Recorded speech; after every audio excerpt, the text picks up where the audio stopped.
Bom, a gente está fazendo esse caminho, né, com os Santos Padres do Deserto.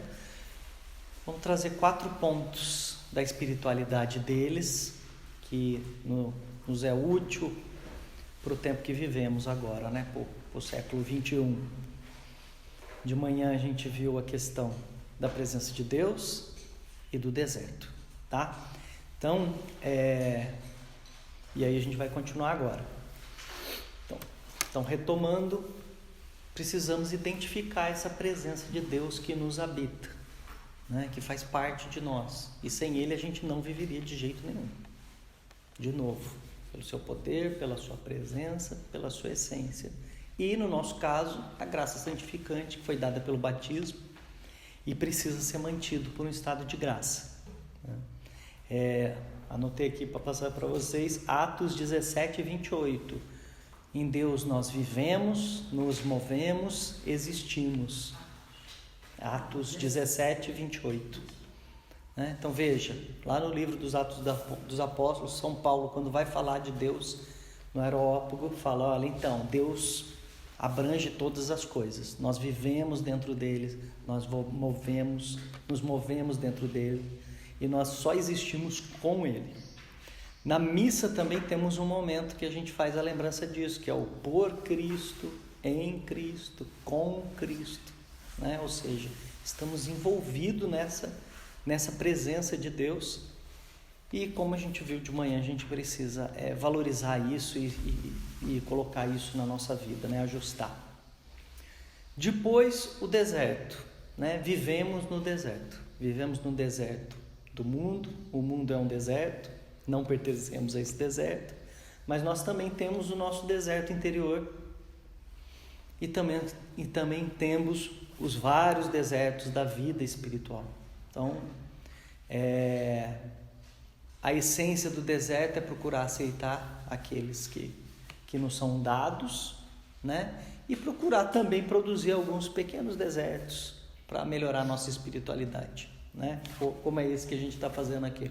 Pequeno momentinho, esquece o mundo lá fora e vamos nos concentrar mais ativamente em Deus. Então os monges fizeram esse caminho de ir para o deserto para viver essa vida, né? Para se encontrar com Deus, se encontrar consigo mesmo. Mas rapidamente eles perceberam que no deserto a gente precisa de algo muito prático, muito forte, né? Que eles até chamaram de pratikos em grego, que significa ascese. O que é ascese? É o treinamento. Essa palavra é usada na Bíblia lá, quando São Paulo está falando sobre a necessidade que a gente tem de lutar a nossa vida, né? Na nossa vida, lutar na nossa vida espiritual, construir força, robustez. E aí ele usa aquele exemplo dos atletas. Aí fala, olha os atletas, como é que eles se matam, né? Como é que eles se desgastam em prol do treinamento deles, para ficar forte, para ficar resiliente, né? E tudo isso por quê? Por causa de uma coroa corruptível. Naquela época, né, eles recebiam uma coroa de louro. Hoje a gente pode trocar por medalha olímpica.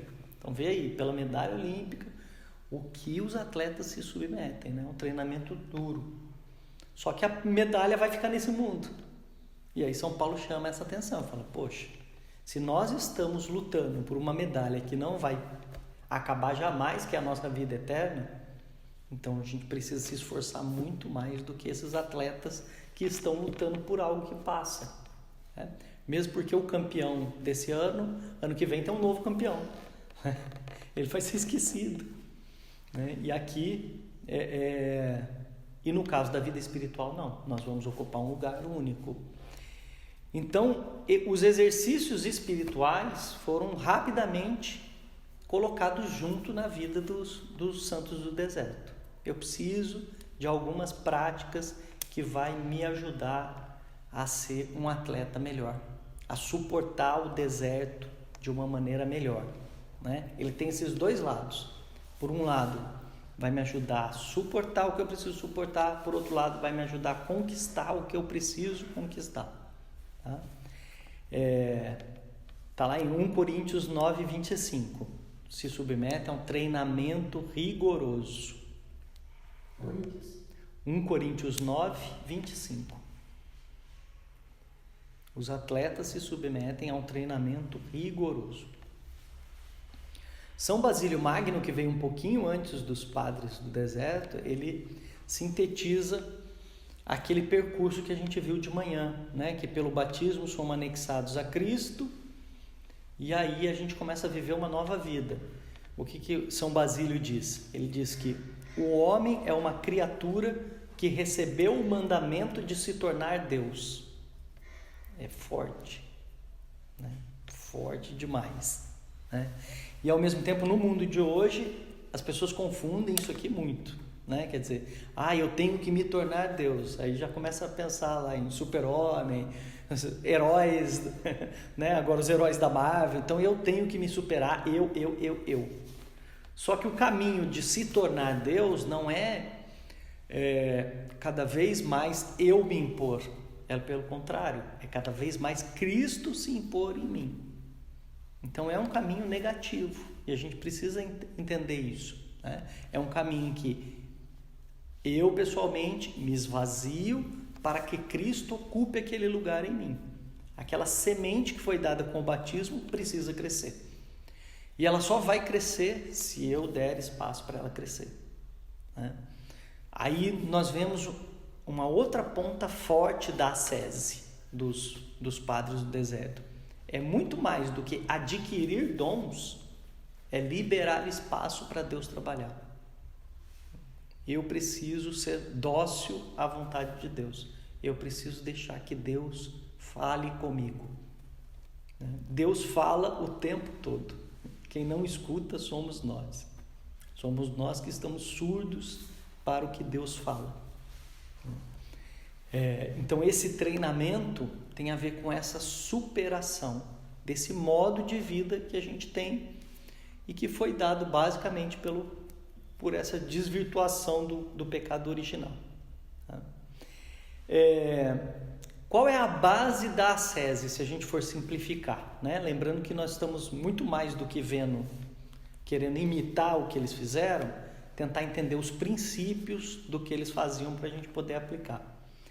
Então, a base de tudo são duas coisas. É a vivência da oração, em que eu vou estabelecer meu contato com Deus, vou deixar Deus falar comigo, vou deixar Deus me tocar.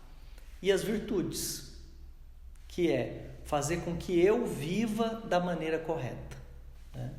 As virtudes têm a ver com os mandamentos. Quer dizer, o que são os mandamentos da lei de Deus? É a maneira de nos ordenar de fora para dentro e provocar em nós as virtudes corretas que a gente precisa viver. Então, esse início é muito difícil, né? O início da oração é muito difícil. O início da vivência das virtudes é muito difícil. Pode se perder fácil também, né? Tanto a oração quanto as virtudes, rapidamente, se a gente bobear, a gente perde. Mas a gente também precisa entender aí o outro lado da ascese, que é o que se vive muito hoje, né? E é o clássico, né? Saiu do 8 e foi para o 80. É aquela ascese ou práticas espirituais vividos por si mesmo. Então, eu quero conquistar a força da prática. E eu começo lá, eu rezo o rosário todo dia, eu vou na missa todo dia, eu me confesso uma vez por semana, eu faço essa prática, eu faço tanto de leitura bíblica, eu faço... E aquilo acaba se tornando no meu mundo. O meu mundo passou a ser a prática, né? Como os atletas, né, acabam vivendo também a mesma coisa. Começa a viver o exercício pelo exercício.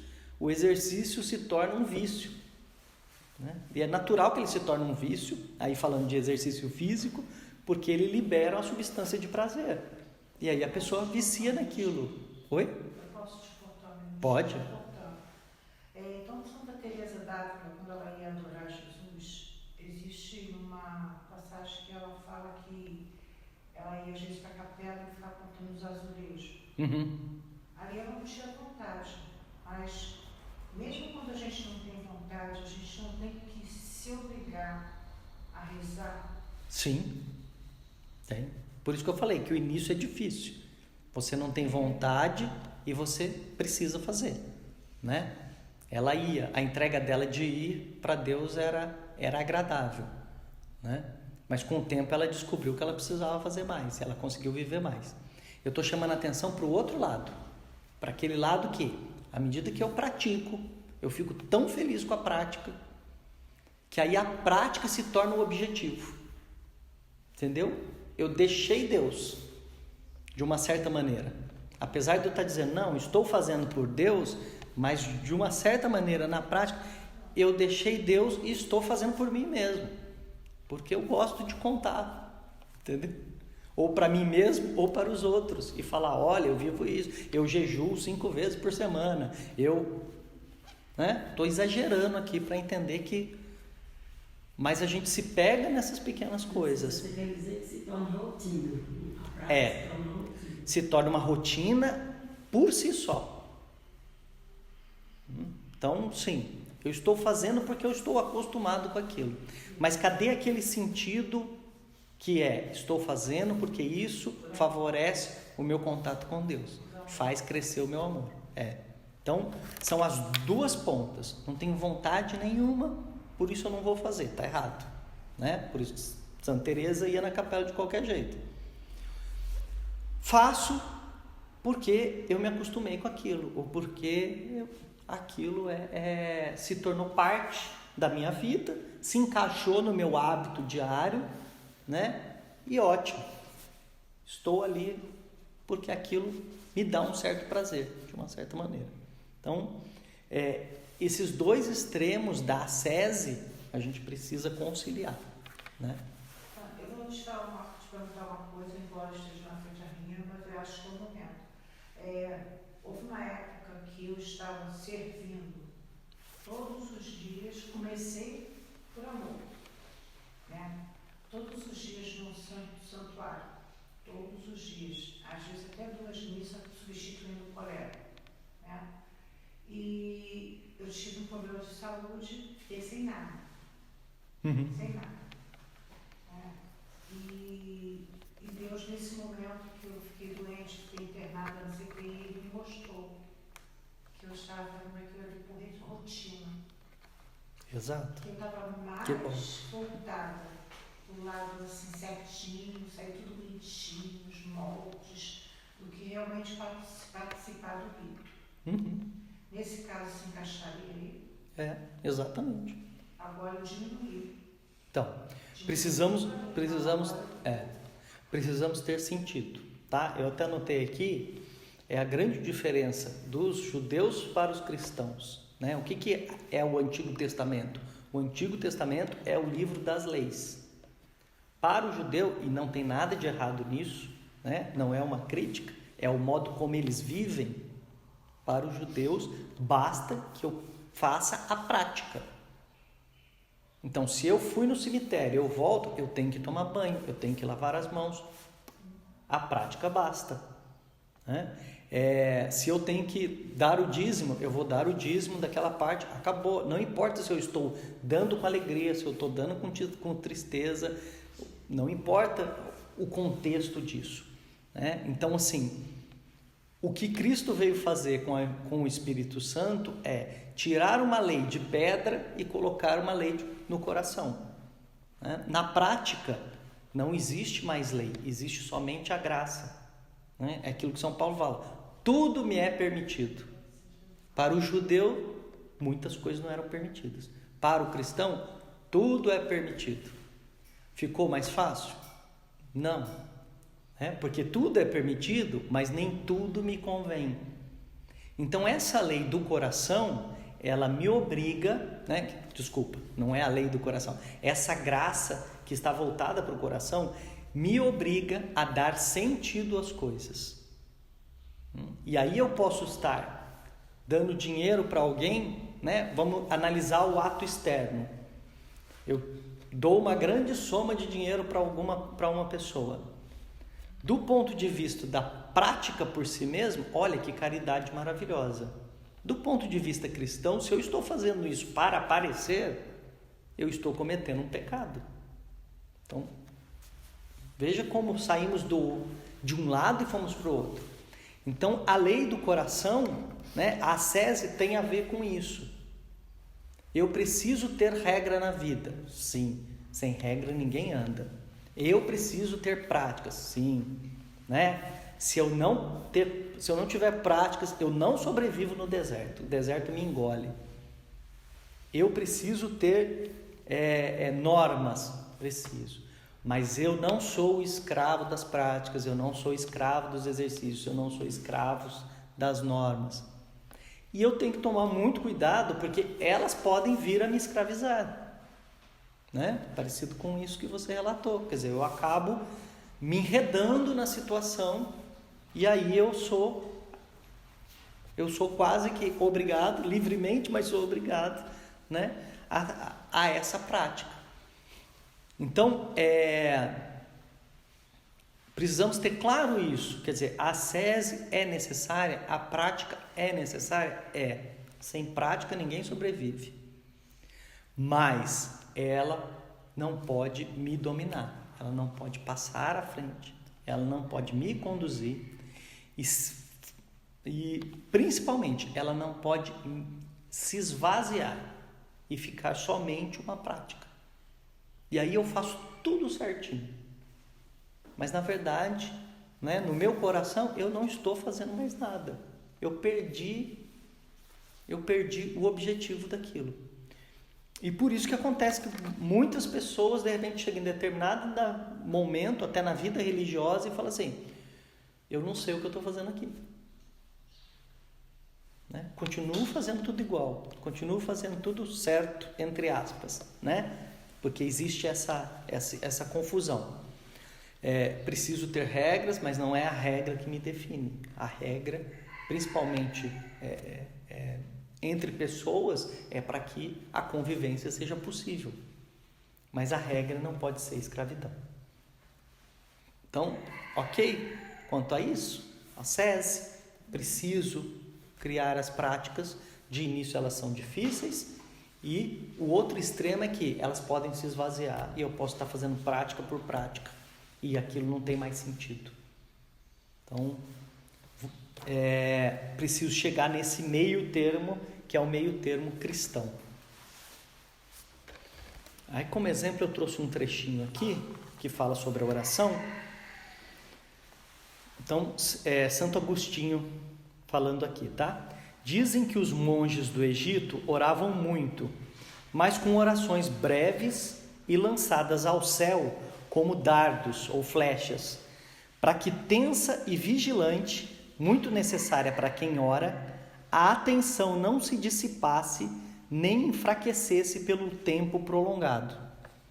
Assim agindo, mostravam que essa atenção, assim como não deve ser prolongada com dificuldade, assim também não deve ser interrompida se permanecer. Aí eu fiz um breve comentário aqui. Aqui fica claro que a duração da oração é um detalhe ou consequência de outra atitude fundamental. Qual é o nível de entrega e de união com Deus que eu tenho ao rezar?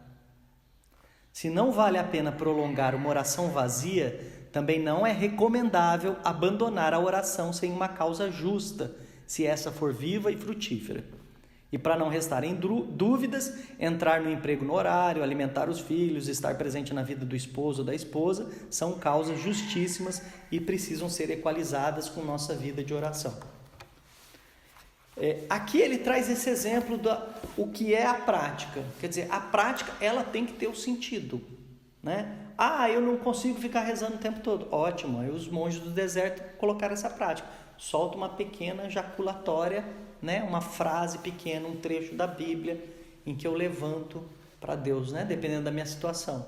Levanto, olho para os montes, de onde virá o meu socorro? O meu socorro vem do nome do Senhor que fez o céu e a terra. E rezo isso, né?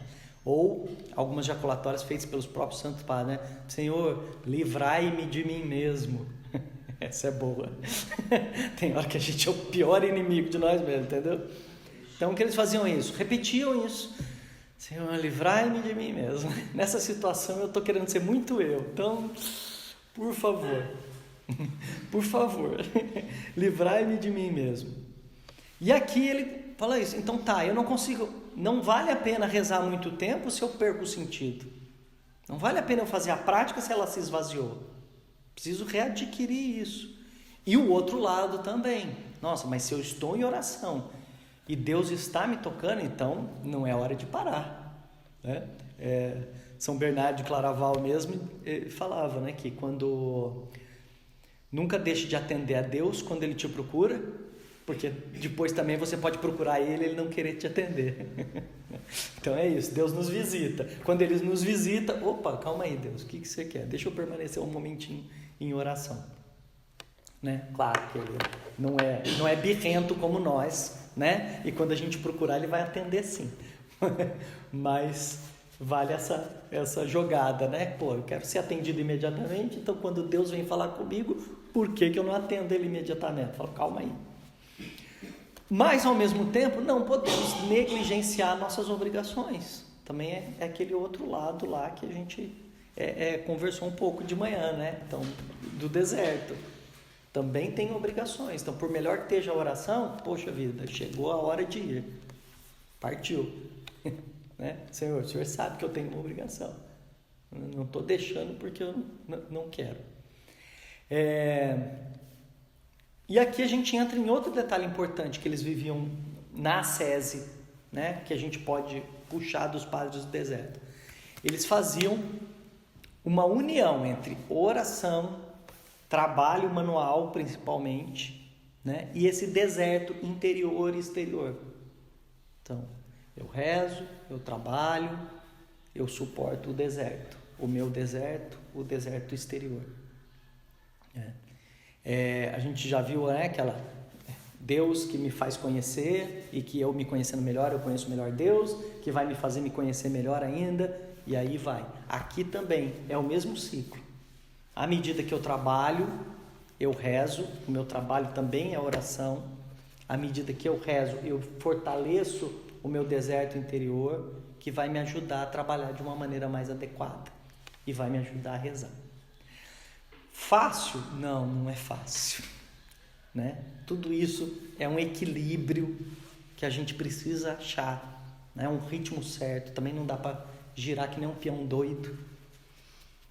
A gente se perde, se enrola, e também não dá para ser lento, não dá para ser quebrado. Então esse é o grande desafio, a gente achar esse ritmo em que as coisas aconteçam, que elas não percam, elas não deixem de acontecer, mesmo eu querendo ou não querendo, mas ao mesmo tempo elas não percam o sentido, porque senão elas começam a acontecer por si próprias, né? Estou fazendo porque está na minha rotina, porque eu estou acostumado. Então essa busca de sentido é muito do que eles buscavam lá nessa vivência do deserto. E sobre as virtudes eu trouxe duas aqui bem concretas para a gente pensar um pouquinho, né? Que é também a base da ascese, né? Para que eu faço os exercícios espirituais? É para mim me tornar melhor, né? Deus não conta as ave-marias que eu rezo, Deus não conta o tempo que eu passo em jejum, Deus não conta quantas missas eu fui, nada disso é contabilizado, nada disso me garante nada no céu, né? Essas práticas, elas são necessárias, elas acontecem para que eu me torne melhor, né? Para que eu consiga viver a parte difícil da vida, os momentos difíceis, né? Esse o exercício. Então, a base de todas as virtudes desse começo e de todo o resto são duas: é a paciência e a temperança. Okay? Jesus falou também sobre isso, falou: aprendei de mim que sou manso e humilde de coração. Quando ele falou de mansidão, ele estava falando de paciência. Quando ele falou de humildade, ele estava falando de temperança, né? De equilíbrio. Então vamos pensar um pouquinho sobre a paciência. São Paulo coloca lá, tanto em Colossenses 3,13 quanto Efésios 4,2. Suportai-vos uns aos outros. Essa é a principal questão da paciência, né? Para que existe a paciência? para nos suportarmos. O que é mais difícil na vida? Suportarmos uns aos outros. Então, assim, a paciência precisa nos preparar para isso. Claro, suportar a adversidade, suportar a doença, suportar a tribulação, tudo isso vem por acréscimo, né? Mas o grande peso da paciência é nos suportar uns aos outros, no dia a dia, na vida, em qualquer lugar. E ela precisa ser treinada nas mínimas coisas. Então também é um outro erro que a gente tem, que é de pensar assim, eu preciso ser paciente nos grandes momentos. Então na hora que eu estou sendo muito irritado, eu preciso ser paciente. Na hora que acontece uma coisa muito grave, eu preciso ser paciente. Eu não vou conseguir ser. A paciência precisa ser treinada nas pequenas coisas. Então, aonde a paciência é treinada? A paciência é treinada no atraso do médico que vai te atender, né? No trânsito, a pessoa que corta você no trânsito, né? A pessoa que corta a sua fila, né? O momento que você estava tudo certo para sair, você perde alguma coisa e fica meia hora dentro de casa procurando onde é que você botou o negócio que você precisa, né? Então é a paciência, é o suportar os outros, suportar a si mesmo, suportar os nossos defeitos, né? A grande dificuldade de todo mundo, suportar o processo da vida espiritual. A gente quer ser santo assim, cantar um estala que eu seja santo, Senhor. Vai ser bom para você, vai ser bom para mim. Que a gente estava comentando sobre a soberba. Senhor, eu sei que vai ser melhor para todo mundo se eu for santo agora. Vai ser bom para você, você ganha mais um santo. Vai ser bom para mim, eu vou ser santo. Olha a soberba, né? Então, suportar esse processo. A grande dificuldade do deserto, suportar o deserto. Um dia é bonito, 2 dias já é difícil, uma semana, um mês, né? Sem ninguém para aplaudir a gente, falar, nossa, que rapaz esforçado, que moça dedicada. Paciência, suportar. A paciência é que vai construir em nós a chamada resiliência, né? Que é a resistência dos materiais. Por que alguns materiais você pega, você quebra facinho, e tem outros que você não tem jeito de quebrar, né? Você põe na máquina e a máquina range para quebrar. Essa é a resiliência. O que vai criar resiliência em nós? Paciência. Também a temperança, tá? São os dois. Mas agora eu estou falando de paciência. A paciência vai nos temperando. Só que também precisamos ser humildes em relação à paciência. A gente precisa saber o nível que a gente está de paciência, tá? Santa Teresinha tinha um ensinamento maravilhoso, que é, antes de perder a paciência, fuja. Então, doutora da igreja, ela percebia que ela ia perder a paciência, ela saía correndo, ia embora. E as pessoas ficavam olhando e falavam assim, essa menina é doida, né? Ela tem algum problema, porque saiu andando do nada, eu estava aqui, saiu, né? Mas antes sair andando e passar por doido do que responder mal a alguém, do que, né? Tem pessoas que têm o dom de tirar a nossa paciência. Então na hora que você vê que a pessoa está puxando a paciência para fora, você abraça ela e sai correndo. Dica de doutora da igreja. Essa resiliência, essa estrutura precisa ser montada aos poucos. Então, não perca tempo em relação a isso, né? Não perca as oportunidades, principalmente as pequenas oportunidades. Eu vou na missa, o padre fez a homilia longa demais. Paciência. Era para terminar agora, vai terminar. Paciência, vamos criar a paciência, vamos trabalhar a paciência, né? Essa é a mansidão. Do outro lado, irmã gêmea aí, né, essas duas virtudes, elas vão construir todo o resto. Tem a temperança. A temperança é achar a justa medida. A justa medida, nem mais, nem menos. Nem muito, nem pouco. Isso é o mais difícil. É muito fácil a gente errar por pouco. E é muito fácil a gente errar por muito. A gente vai direto para o 8 ou para o 80. Né? Achar o número intermediário, que não é nem 40, nem 44. Cada situação é um. Isso é o mais difícil. Então isso precisa ser treinado. Né? A temperança interna é aquela temperança no comer, no beber, no divertir-se, né? O prazer, o dormir. Preciso achar uma justa medida para essas coisas. Com esse ponto de vista de que isso é um treinamento de virtude, isso vai me fazer viver a ascese, e com a ascese eu vou suportar melhor o deserto e eu vou viver melhor com Deus, né?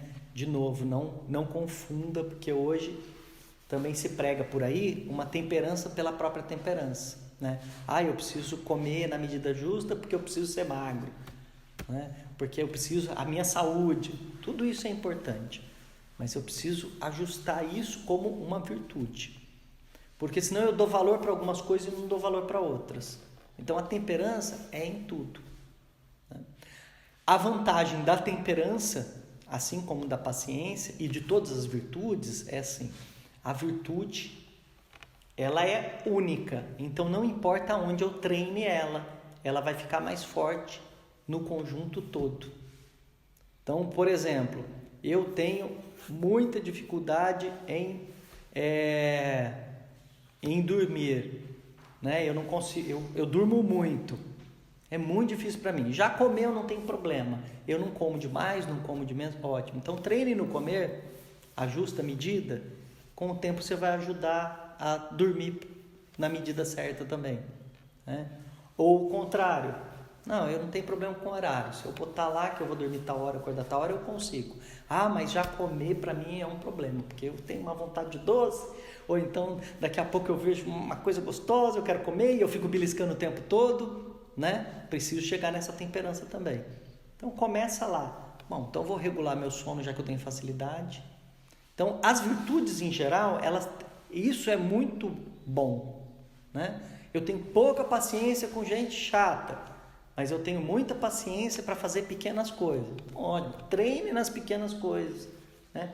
Treine a paciência, mas na hora que você tiver com a pessoa chata, você pensa que está usando a mesma coisa, está usando o mesmo princípio, né? Eu tenho uma paciência enorme para montar quebra-cabeça. Então, essa pessoa veio, ela não é um quebra-cabeça, eu não vou esgotar todas as peças agora, deixa ela, né? Na hora eu chego lá. Então entenda isso, a gente não precisa atacar aquilo que é mais difícil. Comece pelo mais fácil e aos poucos você vai crescendo e vai derivando para o mais difícil. O importante é viver a paciência, viver a temperança. Falei da temperança interna, mas tem a temperança externa também. Quer dizer, faz parte da temperança externa se vestir de maneira adequada, né? Preciso sair como Duque de Gales aí, né? As mulheres precisam se vestir como rainhas e botar coroa? Não, temperança, né? Precisa ter a justa medida. O que ajuda muito com a temperança é o retiro da boa morte também. Ajuda muito com a temperança, ajuda nessa temperança externa. O que eu preciso? Eu preciso mesmo de tudo isso para viver? Né? Ou eu posso desapegar de algumas coisas? É interessante como Oi. E também tem um tópico dessa sobre se desapegar. Né? Essa semana eu estava meditando sobre isso, né? Do retiro de boa morte. Eu faço, aprendi aqui na Casa Nova, né? Eu faço. E eu estava falando assim, eu não tenho um apego para nada. De repente ele estava assim, O Espírito te lembrou onde você tem apego. Você não tem apego porque você tem condições de dar e comprar novamente. Então, na realidade, eu tenho apego. Exato. Deus me deu esse tapa. É nesse caso aí, não é? Tem razão. E é bem lembrado, quer dizer, eu só preciso de... eu posso chegar a uma conclusão assim, não, eu só preciso de um celular, eu não preciso de vários. Mas tem que ser o último, tem que ser o melhor, tem que ser o... Entendeu?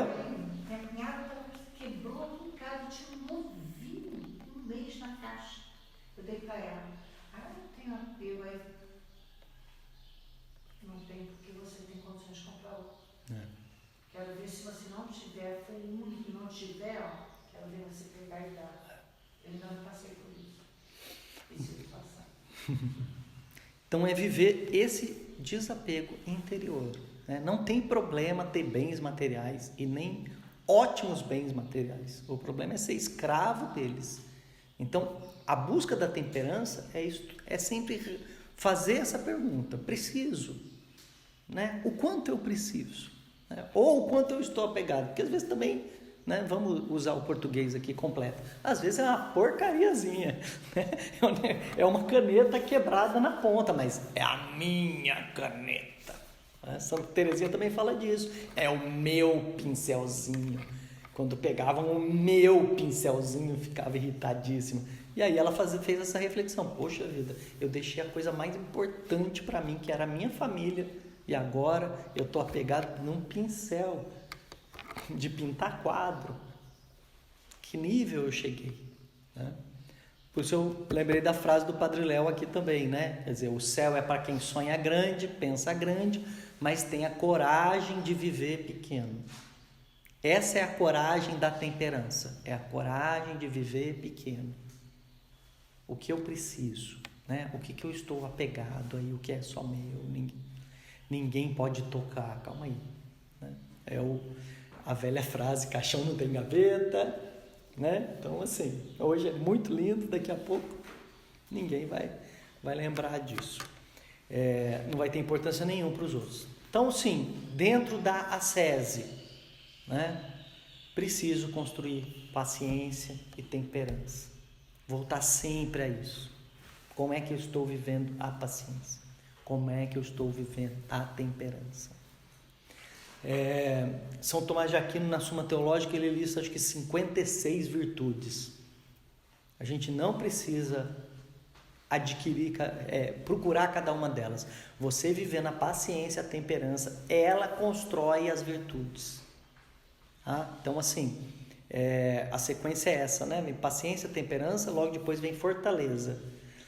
Mas o que é a fortaleza, se não uma grande paciência com uma temperança bem construída? Se eu tenho só o que é importante para mim, só o que é necessário, e eu tenho paciência, tá aí, fortaleza, nada me derruba. A fortaleza está construída, Se eu vivo a paciência e a temperança, rapidamente eu chego na justiça. Porque a justiça é dar ao outro o que é de direito a ele. Isso é a virtude da justiça. Então assim, se eu tenho paciência, mesmo o outro sendo uma pessoa que eu não goste, eu tenho paciência, eu sei que é dele, é direito dele. Então eu vou dar, porque geralmente a gente não quer dar as coisas para os outros, ou fazer para o outro aquilo que... O que o outro me irrita, aquele que eu não gosto eu deixo por último, Mesmo coisas justas. Então veja, se eu tenho a paciência, eu vou chegar na justiça. A justiça, dar ao outro o que é de direito. Temperança, se eu vivo bem comigo mesmo, se eu sei quais são os meus limites, eu entendo qual é o limite do outro também. Eu entendo que o que pertence ao outro não me pertence. Então as justiças, as virtudes, elas vão sendo construídas pouco a pouco. E a base delas, paciência e temperança. E aí eu tenho que usar a ascese, esse exercitar, A ascese vem de exercício para construir. Até construir as mais difíceis, como por exemplo a humildade. A humildade é uma virtude que não tem como você construir ela diretamente. Levantei de manhã e falei assim: hoje eu vou ser humilde. Bom, já fui soberbo. Então não tem como eu trabalhar a humildade diretamente. A humildade Ou você adquire através das outras virtudes, ou você não tem. Não tem como dar truque nessa aqui, né? As outras você ainda consegue enganar um pouquinho, né? A temperança, sou desapegado, pega aí, por dentro estou morrendo, mas é seu, não tem problema, né? A paciência, quer matar a pessoa que está sorrindo, que bom, né? Que legal. Agora, humildade não. Humildade não tem como falsear e não tem como adquirir diretamente. Ela precisa ser uma decorrência das outras virtudes. Dentro dessa perspectiva de espiritualidade que nós estamos vendo, então assim, precisamos viver a vida com esse foco de ascese, com esse foco de, a vida é um treinamento para que eu consiga estar no deserto com Deus. E eu preciso utilizá-la como treinamento. Não tem problema nenhum descansar às vezes, né? Faz parte do treinamento dos atletas descansar. Então eles precisam de período de repouso, senão os músculos não se desenvolvem. Então eu não preciso e nem posso transformar isso numa obsessão. Eu tenho que ser paciente, tem que ser paciente, né? A temperança, preciso viver a temperança. Não, já comi demais, já passou da hora de eu dormir, né? Não é uma neurose isso aqui, pelo amor de Deus. Faz parte da ascese. Também descansar, né? Também entender que existem momentos, como Santa Teresinha apontou também, existem momentos que não. Se eu tentar treinar minha paciência, eu vou quebrar ela. Se eu tentar viver minha temperança, eu vou ser indelicado com os outros no meio de uma festa. Olha, né? Você visita uma pessoa, olha o que eu fiz para você. Desculpa, eu não posso comer nada, eu sou uma pessoa temperante. Uma vez o primeiro-ministro de Israel, e os judeus até hoje não comem porco, né? É proibido na lei judaica comer porco. O ministro de Israel visitou a China. E o banquete era todo de carne de porco, porque para os chineses a carne de porco é a melhor carne que tem. Então eles prepararam melhor. E aí ele sentou e comeu. E aí na hora que ele voltou, né, a turma dos ultra-ortodoxos, chiitas, como gosta na aula, você comeu porco? Ele falou, para mim era frango. Comeu porco, mas eu não comi o porco porque eu queria comer porco. Eu comi o porco porque eu queria ser respeitoso. Ele estava oferecendo o que existia de melhor na casa dele. E eu vou falar assim, não, eu não posso, né? Era até uma indelicadeza de Estado. Então entender isso, viver sob essa ótica, a ótica da ascese, né? Estamos juntando com as outras aí. Então assim, como a gente viu hoje, cara, Deus está comigo o tempo todo. Para onde eu estou levando Ele? O que eu estou falando perto dele? O que eu estou pensando que ele está ouvindo? Eu vivo num deserto. Um deserto interior, um deserto exterior, é psicológico, é espiritual, né? É o mundo, é uns desertos que eu acabo criando, sem querer, né? Preciso suportar isso. E preciso viver sob essa ótica da ascese, que é, em primeiro lugar, paciência. Paciência comigo e com os outros. Temperança, achar a justa medida, nem muito, nem pouco, achar a hora certa, né? Suportar uns aos outros, né? Como a gente viu. Como é que dentro desse eu vou suportar os outros e a mim mesmo? Ok? Vamos fazer uma pausa.